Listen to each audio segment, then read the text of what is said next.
많은 열매가 되었습니다. 너무나도 당연한 듯한 이야기입니다. 당연히 심었으니 그에 대한 결과가 풍성하게 나타나는 것, 우리들이 기대하는 바이고 또한 너무나도 당연한 일이라 생각됩니다. 그러나 주님께서 말씀하신 이러한 현상 가운데 우리가 그저 지나치고 있는 것들이 있다라는 것을 꼭 기억하길 바랍니다. 바로 예수님의 의도, 예수님께서 그곳에 담으신 진심. 오늘 이 시간, 이 짧은 말씀이지만 이 짧은 말씀이 우리들의 삶에 온전히 적용되기를 소망합니다. 온전히 이 말씀대로 살아가는 우리 모두가 되기를 소망합니다. 세 가지의 부분으로 말씀을 정리해서 전합니다. 첫째, 작고 적은 것입니다. 작고 적은 것. 예수님은 한 알의 밀에 대해 말씀하셨습니다. 한 알의 밀, 사실 그 한 알의 밀 자체가 밀에게는 씨인 것이죠. 일반적으로 곡식의 씨앗이 그러하듯이 밀도 그렇게 크지 않습니다. 이 본문의 말씀에서 예수님은 크지 않은 이 씨앗 하나를 말씀하셨습니다.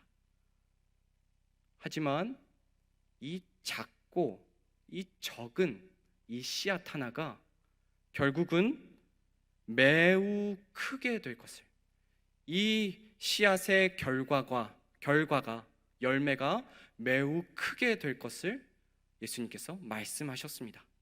24절 말씀 읽습니다. 내가 진실로 너희에게 이르노니 한 알의 밀이 땅에 떨어져 죽지 아니하면 한 알 그대로 있고 죽으면 많은 열매를 맺느니라. 한 알의 밀인데 아주 많게 되었습니다. 예수님은 작고 적은 것에 많은 관심을 두었던 것으로 보입니다. 여기서 작고 적은 것이란 크기일 수도 있고 양일 수도 있습니다. 그리고 수에 많고 적음이기도 합니다. 상대적으로 작고 그리고 양이 적고 그리고 수가 작은 그런 것을 의미합니다. 일반적으로 많은 사람들은 큰 것을 좋아합니다. 나에게 주어지는 것 그래도 큰 것이면 좋겠고요, 양이 많으면 좋겠습니다. 그리고 그것이 누가 봐도 풍성하다라고 여겨지면 더 좋겠습니다. 그러나 예수님은 일반적인 그런 사람들의 관심 말고 예수님은 작은 것에 집중하실 때가 많았습니다. 대부분의 사람들이 이 심는 것만 생각해도 많이 심어서 많은 것을 남겨야 그것이 참 좋은 것이 아닌가라고 생각이 될 때에 예수님은 이 한 알의 밀에 집중하셨습니다. 사복음서에 기록된 이 여러 비유들 안에 예수님의 비유들이 참으로 많이 있는데요, 특별히 하나님 나라에 대한 비유들이 참으로 많이 나와 있죠. 그런데 그 부분들을 보면 이 작고 적은 것에 예수님께서 집중하고 계셨음을 알 수 있습니다. 겨자씨 한 알이 풀보다 커져서 새들이 와서 깃들일 정도로 큰 나무가 되었습니다. 적은 누룩인데 그 반죽 전체를 부풀게 만들었습니다. 어린아이가 오히려 나이 많은 자보다 하나님 나라에 더 가깝다라고 말씀하십니다. 이렇게 작고 적은 것, 수가 적은 것, 이러한 부분이 오늘 읽은 본문에도 나타나고 있습니다. 바로 작고 적은 한 알의 밀, 작고 적은 한 알의 밀입니다. 예수님께서 왜 이 작고 적은 것에 관심을 두셨을까? 그것을 생각해 보면 예수님은 하나님이 만드신 것에 대한 충분한 이해가 너무나도 뛰어나셨다라는 것을 알 수 있을 것입니다. 하나님께서 작은 것을 주셔서 그것이 많게 하신 것인데 사람들은 그 작은 것에 집중하기보다 큰 것을 우선시했었던 모습이 너무나도 많은 것이죠. 예수님은 작지만 그리고 적지만 이 밀 하나에 집중하셨습니다. 이 하나이지만 하나의 의미를 너무나도 잘 알고 계셨습니다. 단 하나, 그러나 그곳에서 시작될 엄청난 결과. 작은 씨앗이고 적은 누룩이고 나이가 어린 아이이지만 그러나 이것이 시작이 되어 결국은 엄청난 결과를 낳게 된다라는 것이 예수님의 관심이었고 우리들에게 가르쳐 주신 그 바입니다. 성도 여러분, 한 알의 밀에서 추수 때에 수확하게 되는 양이 종류에 따라서 다르지만 많게는 실제로 80개에서 100개에 이른다고 합니다. 실제 예수님께서 말씀하신 30배, 60배, 100배의 결과를 맺는 이 일들이 실제로 이 한 알에서 일어나고 있는 것입니다. 한 알에서 시작합니다. 첫 술에 배부를 수 없습니다. 천리길도 한 걸음부터입니다. 예수님께서 집중하신 것이 작고 적은 것이었다는 사실 꼭 기억하길 바랍니다. 그것이 바로 우리가 또 행해야 할 일이고 우리가 가지고 있어야 할 생각이기 때문입니다. 지난주부터 창신 전도학교가 시작되었습니다. 어떻게 보면 참으로 작은 걸음이 시작된 것이라 할 수 있겠습니다. 약 20명 정도의 이 전도를 그래도 해보고자 하는 그 마음, 정말 그 아름다운 마음들이 모여서 창신 전도학교가 시작되게 되었습니다. 처음 이어서 참 작은 걸음이라 생각될 수밖에 없습니다. 준비된 것도 굉장히 부족합니다. 어떤 교재도 그렇고 어떤 준비물도 그렇고 어떤 장소도 그렇고 이번 주 주일에는 가까운 터미널에 나가서 또 작은 전도지를 돌리면서 복음을 전하려고 노력했는데 여러분, 작은 걸음입니다. 그러나 그 작은 걸음, 작은 날개짓이지만 그것에서부터 하나님 나라 또 하나님의 의가 또 영광을 받게 될 줄 믿습니다. 하나님께서 그 작은 우리의 몸짓을 통하여서 또 영광을 받으실 줄 믿습니다. 비록 처음에는 어리지만요, 작지만요, 그리고 적지만요. 하나님의 나라는 결코 큰 것에서부터 시작하지 않음을 우리가 꼭 기억해야 하겠습니다. 그것이 바로 첫 번째로 알아야 할 작고 적은 것입니다. 두 번째, 씨앗의 죽음입니다. 두 번째, 씨앗의 죽음입니다. 예수님은 한 알에 집중하시지만 그것이 그대로 한 알로만 남게 되기를 바라지 않으셨습니다. 분명히 한 알인데 이 알이 수십 배의 열매가 되는 것, 그것을 예수님이 이 말씀에 말씀하셨습니다. 그런데 이 과정에 대한 예수님의 말씀은 우리의 일반적인 이해를 뛰어넘습니다.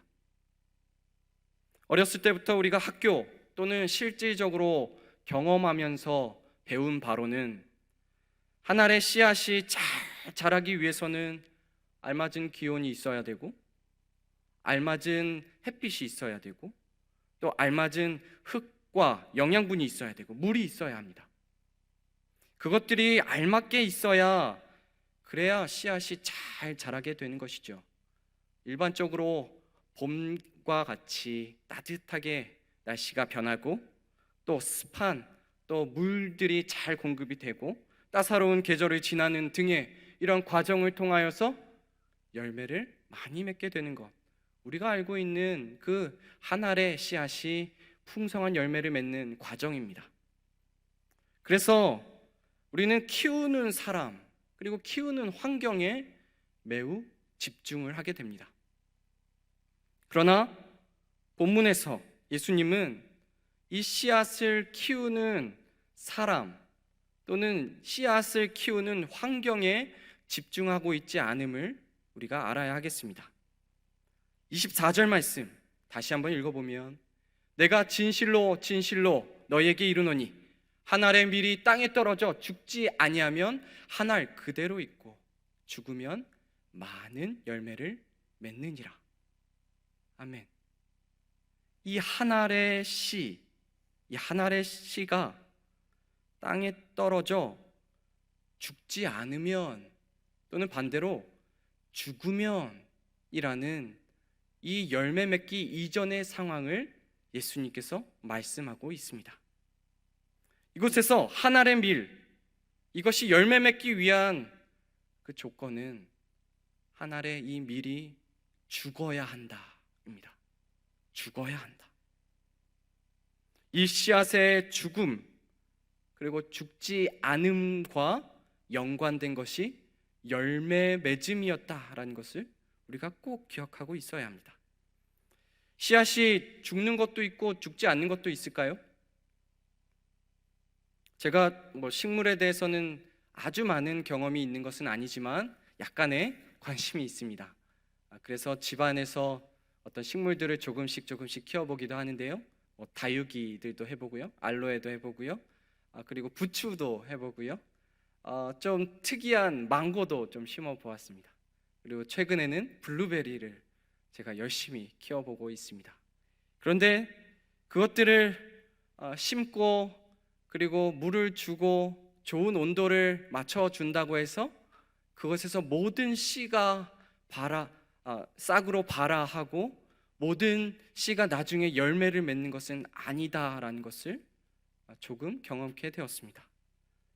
물론 저의 인내심이 부족해서 그럴 수도 있겠습니다. 저의 정성이 부족해서 그럴 수도 있겠습니다. 그런데 이 인내심이 부족해서 그 흙을 파봅니다.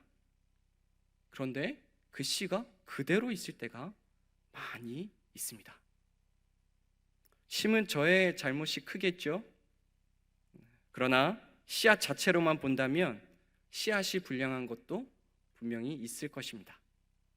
씨앗이 더 이상 씨앗이 아닌 이제는 풀과 더 자란 나무가 되어야 하는 것인데, 그러나 씨앗으로 계속해서 머물고 있는 것입니다. 땅이 떨어져 죽지 아니하며 한 알 그대로 있고, 이 말씀에서 분명히 예수님은 양에 대해서 말씀하신 것이 맞으나, 그러나 이 양이 처음과 동일한 것은 씨앗이 씨앗으로 계속해서 있으려고 했기 때문이다. 반대로 씨앗이 씨앗으로 계속해서 있지 아니하고 죽으면 씨앗에서 열매가 맺힌다. 더 이상 씨앗이 아니고 한 알이 여러 알이 된다라고 분명히 말씀합니다. 여기서 놀라운 사실은 죽었는데 그것이 생명이 됩니다. 죽었는데 그것이 또 다른 열매를 맺게 됩니다. 강력하고 풍성한 생명들이 됩니다. 우리는 공간복음에서 이 예수님의 씨 뿌리는 자의 비유, 이 비유들을 통해서 땅에 떨어진 씨, 그리고 그 땅이 어떠한 작용을 해야 열매를 맺는지 우리가 아주 잘 알고 있습니다. 이 비유를 통해서 뿌려진 씨는 동일하지만 땅이 그 씨앗을 순전히 받아들이고 또한 그것에 방해 요소가 없이 결실하도록 씨앗에 최선을 다할 때에 그 씨앗이 결국은 결실하게 되었음을 이 비유들을 통해서 우리는 압니다. 이 공간복음에서 말한 이 비유들과 오늘 읽은 이 비유, 사실 동일한 비유라고 말할 수는 없습니다.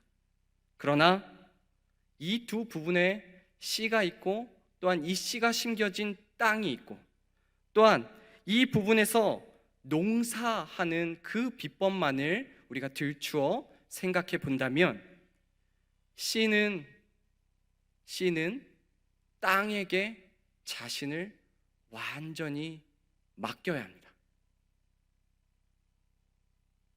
씨가 스스로 살겠다고 하면 씨는 씨 하나 그 자신으로서만 살 뿐입니다. 그러나 씨 자체가 자신을 완전히 포기하고 또한 더 나아가 죽겠다라고 하면, 죽으면 그때에서야 비로소 자라게 됩니다. 자신을 죽일 때 비로소 열매가 맺게 되는 것입니다.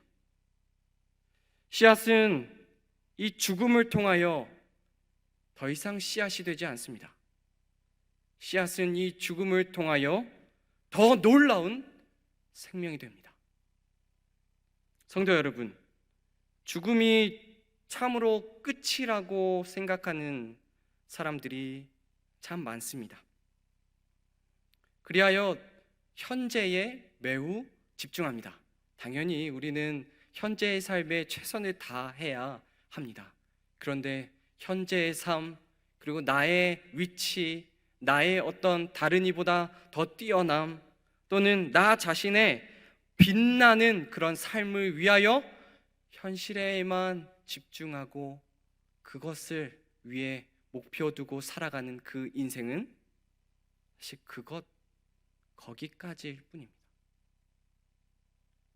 진리를 아는 이들, 특별히 하나님 나라를 아는 이들에게는 지금보다 앞으로 더 이루어질 것, 나 자신보다, 지금 현실보다 더 커다랗고 더 많은 열매를 맺게 될 그 나라, 그 하나님의 나라, 그 하나님의 일, 그것을 중시하는 것이 너무나도 중요하게 되어야 할 것입니다.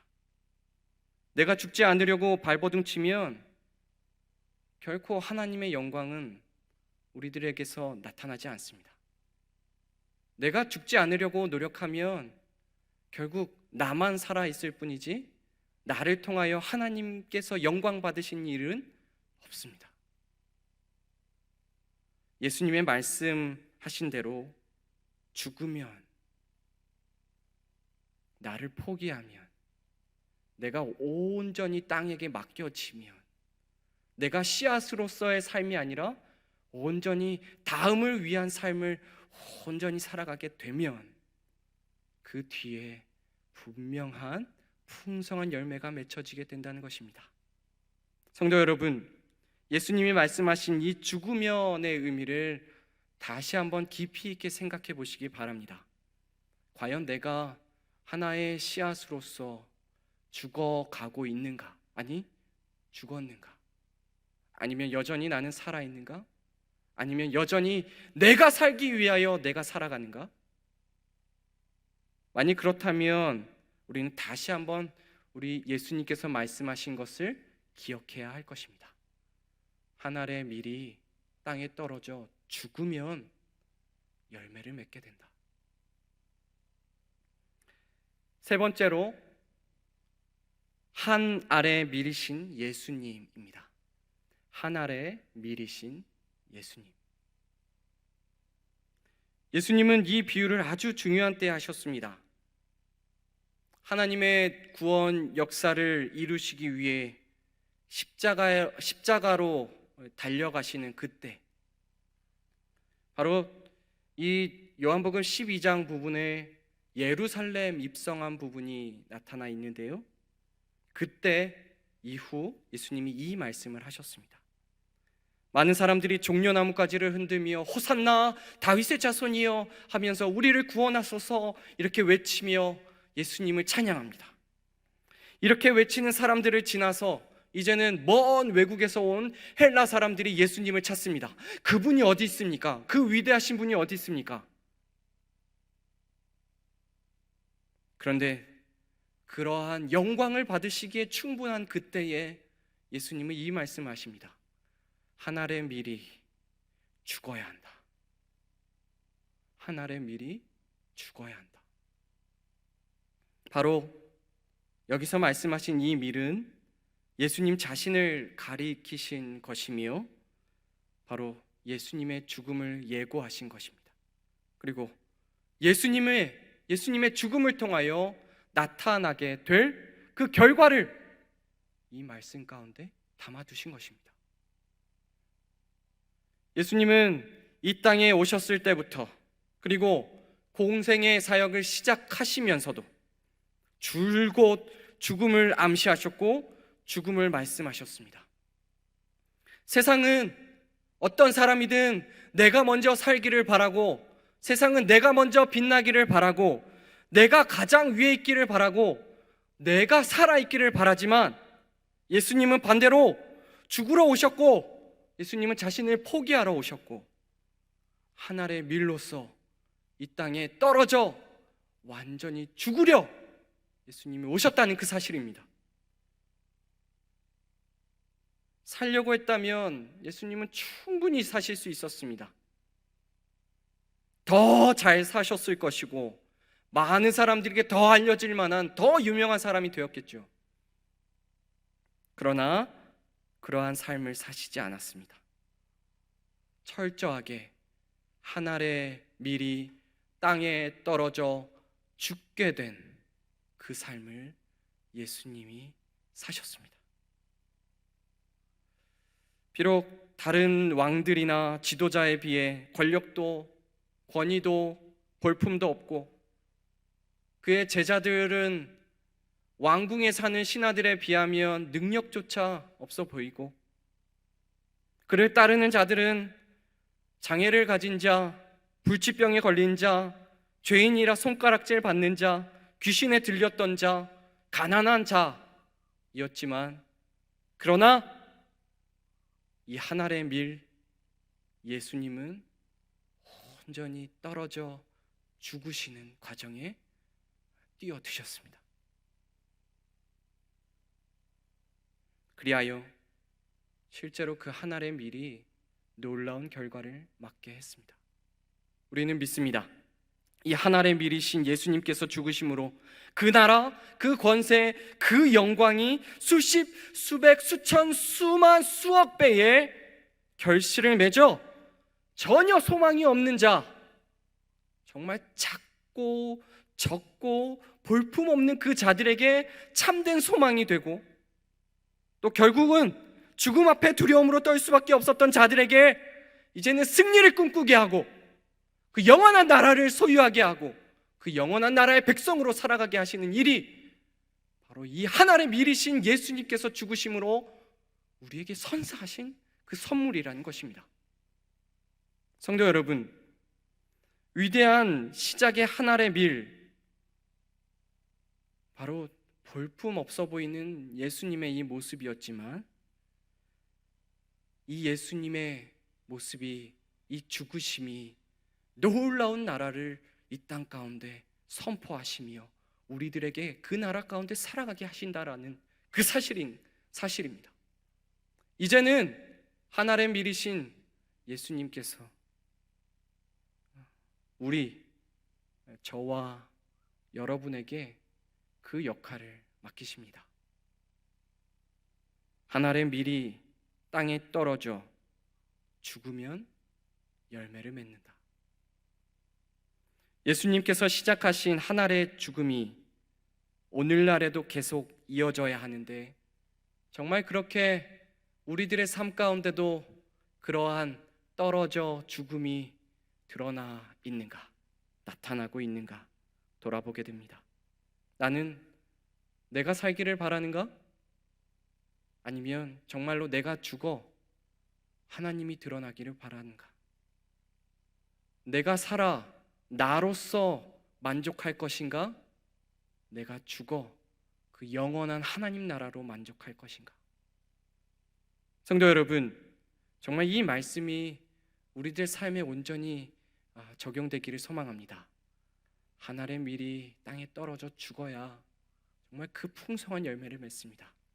나의 고집과 아집, 나의 생각, 나의 주장, 나의 가치관, 나의 방법이 하나님 나라를 오히려 거스르고 있지 않은가를 분명히 돌아보시며 정말 참된 죽음을 맞이할 수 있는 우리 모두가 되기를 소망합니다.